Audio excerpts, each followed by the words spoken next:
There's a problem that, of course, God has in his love for gambling, which is that because he knows the future in advance, nothing is a gamble for him.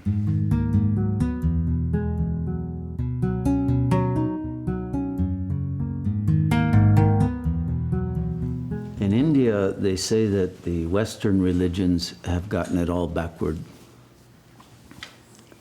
because they're based on this idea of original sin. And in India, they say there's no such thing as that. There is, however, original jouissance, original enjoyment. But it's not man's enjoyment, it's God's. And they say in the most ancient writings, the Puranas, that predate even the Vedas, that the original vice, the original icha, or desire that God had that is responsible for all the trouble that we deal with, is that God is a gambler. Shiva loves to gamble. And there's a problem that, of course, God has in his love for gambling, which is that because he knows the future in advance, nothing is a gamble for him. And so that's why gambling is so important to God. It's the only thing he can't do. And of course, if you're omnipotent, you don't want to believe there's nothing you can do. So, the only way that God could satisfy his gambling impulse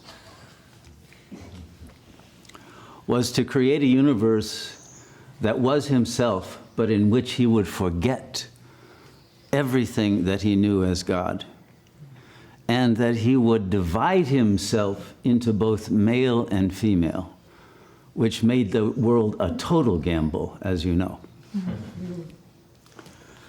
And not only that, but he would put some aspects of himself that were male into female bodies and some that were female into male bodies, which made the gamble even more extreme.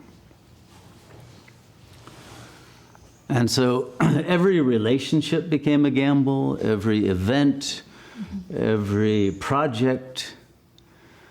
And because a gambler loves surprise, God had to build in absolute, surprising, unsuspected consequences to every action that would take place, so that the very intelligence of God would be stymied by these unknowable, unforeseen consequences of every action, and that everyone would therefore always be in a state of suspense.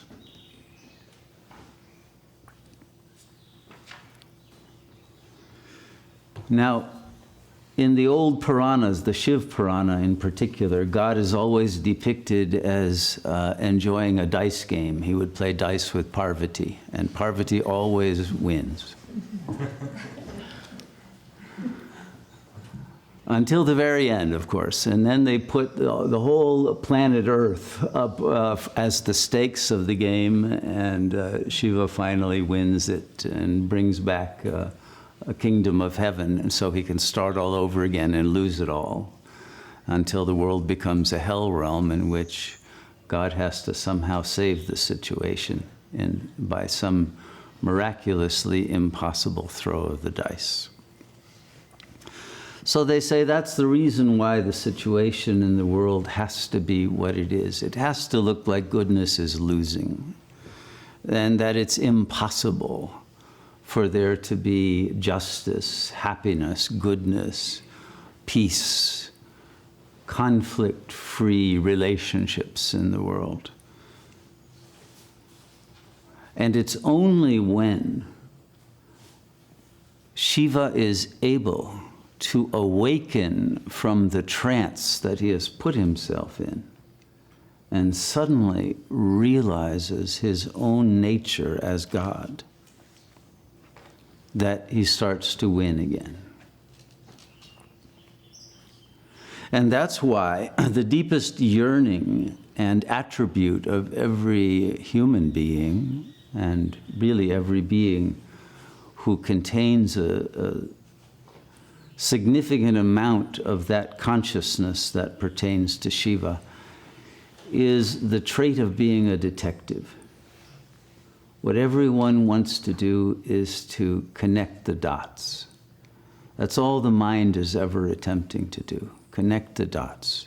Try to find out what's really happening. Try to get to the root of things. What's the deepest pattern that can connect all of this, can make sense of all of this? But the only way that that pattern that connects us all can be realized is through the recognition of the true nature of our consciousness, not as either male or female or human or any other variety that appears within the plane of the phenomenal world. But what has to happen is that the consciousness reaches the realization that it is completely absent as a phenomenal being. That when you meditate in a deep enough way, you realize you are not here. There is no I. There is no self. Once the mind becomes quiet, there's an inner void, an emptiness, a presence, but a presence that is an absence. And the tipping point in the meditative process is that acceptance of absence. There is no ego. The ego is simply an object that appears in the mind, a complex object, but an artifact that we can disidentify with. And once there has been a disidentification with that object, and that object, being a computer program, has algorithms, has rules, has determinations, so that every thought, every impulse, every affect, every action is predetermined. The ego has no free will. And thus it will repeat over and over again the same patterns of self-sabotage, of self-defeat, of loss, of stupidity at the moment when one feels most intelligent. And all of culture really is based on that. It's either the tragedy of the stupidity of one's inability to conquer one's own ego, or the comic effect of laughing at our own stupidity in some lucid moments of intelligence. But all of culture is about the gamble we have with our own minds. When we are in the ego mind, we are going to lose. When we retreat from the ego mind, withdraw from it, and become indeterminate to ourselves, absent from the ego, then a power moves within us that is accurate, that is perfect, that is in sync with everything that is happening, and that knows how to live. And the gamble is won. But the paradox is that this self that knows is what in the West we would call acephalic. It's not a thinking self, it's not a conscious self, it's simply a spontaneous will. And thus in the Shiva Puranas, they divide this into Icha, Jnana, and Kriya. Icha is the will itself, the will of God that is not thought out, it's not premeditated, but it contains a desire for absolute goodness that is a win-win, because Shiva knows that he, she is present as all beings. There is no other. And therefore the action has to be such that everyone benefits. The winning of the gamble is the ultimate benevolent outcome that results in everyone winning. There don't need to be any losers. But the ego loses that understanding and turns the world into a zero-sum game, where in order to win, someone has to lose. But as soon as that world situation becomes conceived within the frame of reference of a zero-sum game, then everyone loses.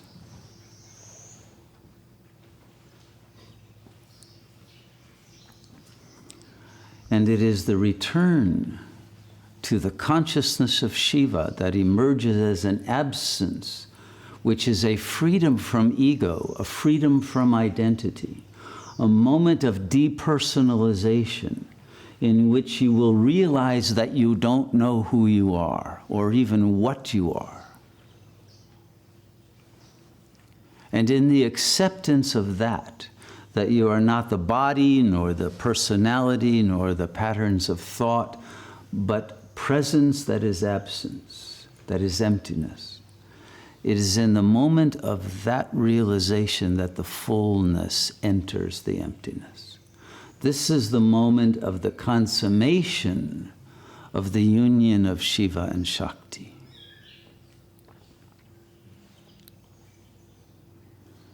A power enters into one's being in that moment of silence, an overwhelming power. A real power, but a mysterious, uncanny power, a kind of energy that has not been calculated or even recognized by physicists, but that every yogi has known about. Since time immemorial, it's referred to as Shaktipat. The supreme energy enters into consciousness, fills consciousness, which fills the body.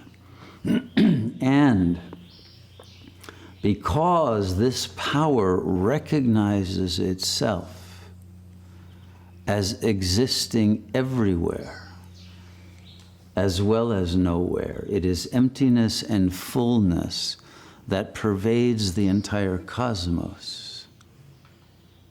And this is what is responsible for the phenomenon of quantum entanglement that the physicists have discovered, or what Einstein called spooky action at a distance.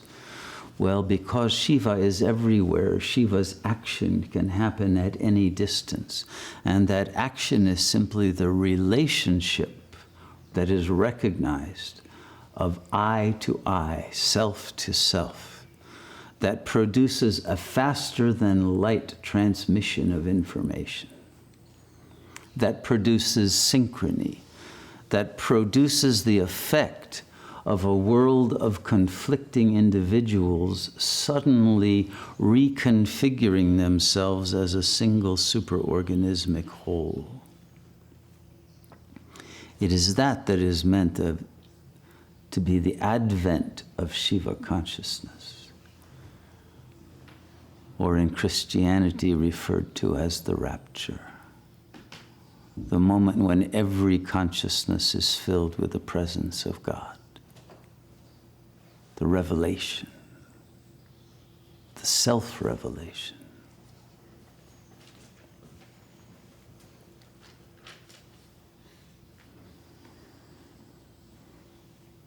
And it's this that's responsible for such phenomena as morphic resonance, as Rupert Sheldrake has been working on, and why your dog will understand you better than you understand yourself, and why all beings can resonate in the same way, and why it's possible for us to understand each other.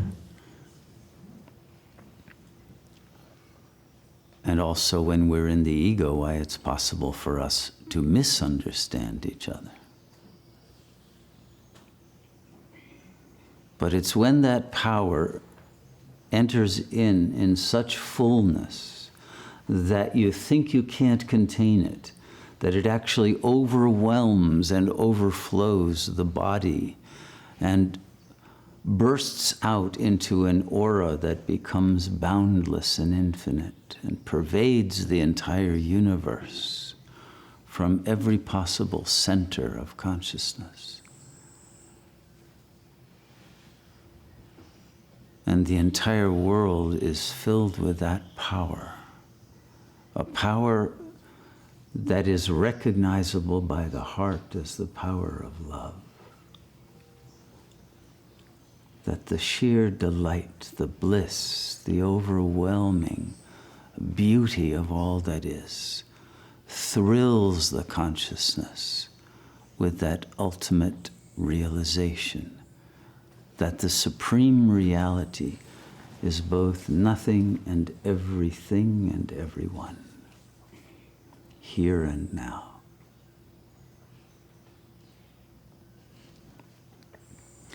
It is this state of consciousness, this ultimate paradoxical state, in which one is absolutely introverted to the deepest level, in which there is no sense of a being left, just that emptiness of presence, and at the same time completely extroverted, and one is present as the world and sees oneself in everything and everyone. This is referred to in one of the great Shaivite texts, the Vijnana Bhairava, as the Bhairavi Mudra. The Buddhists refer to this as form and emptiness as the same. It's in the Heart Sutra. You'll find the same kind of an understanding. One is the emptiness and the form, the nirvana, the samsara.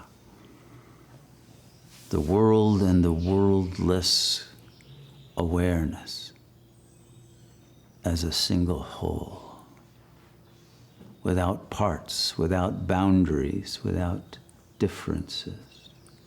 The same radiant divine light fills all. And the source is in everyone equally.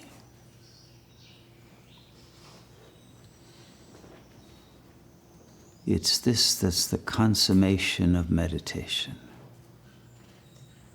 The gamble that is taken to detach from consciousness and enter into the not knowing.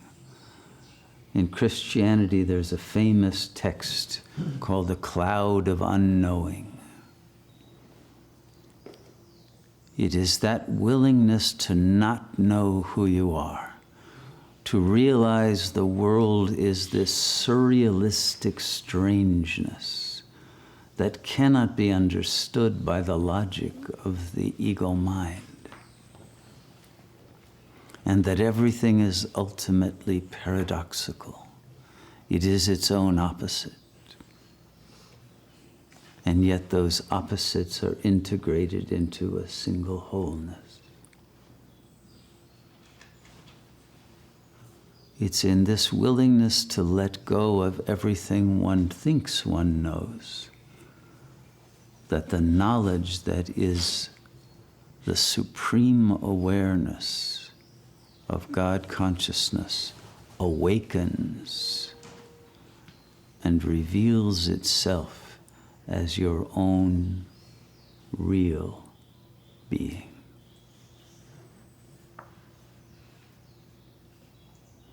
And when this happens, the vibratory frequency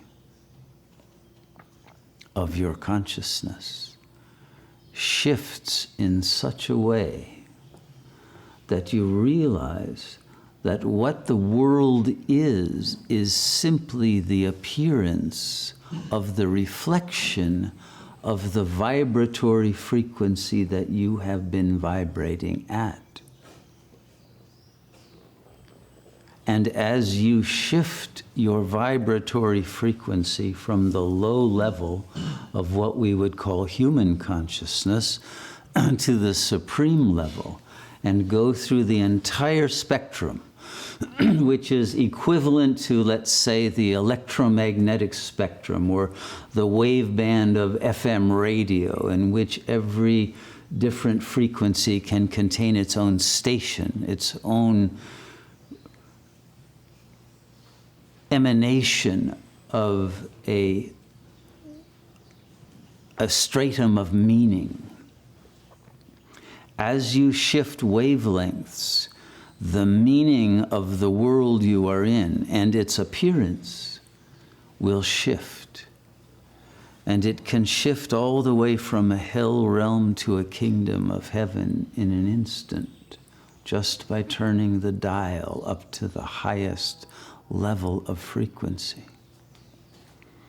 But the human ego consciousness cannot stand too high a frequency of vibration, and it will shatter, it will dissolve, it will disappear as you reach a level beyond that which the human mind can tolerate, because it's too much bliss, it's too much delight. And it's our own capacity to contain that much bliss that we are developing in the practice of yoga. How much bliss can you tolerate?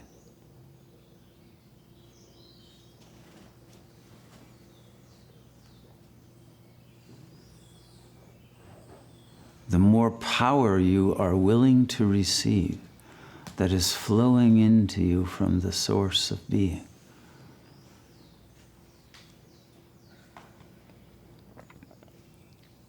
the more you will feel the boundaries of what you thought you were exploding into infinity.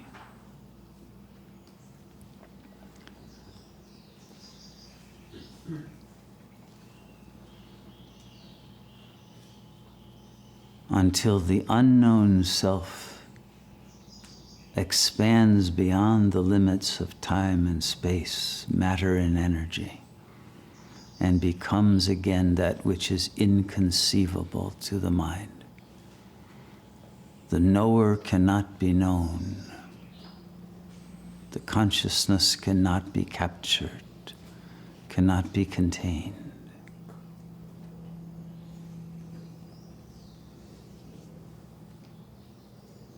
It is at this moment that the gambler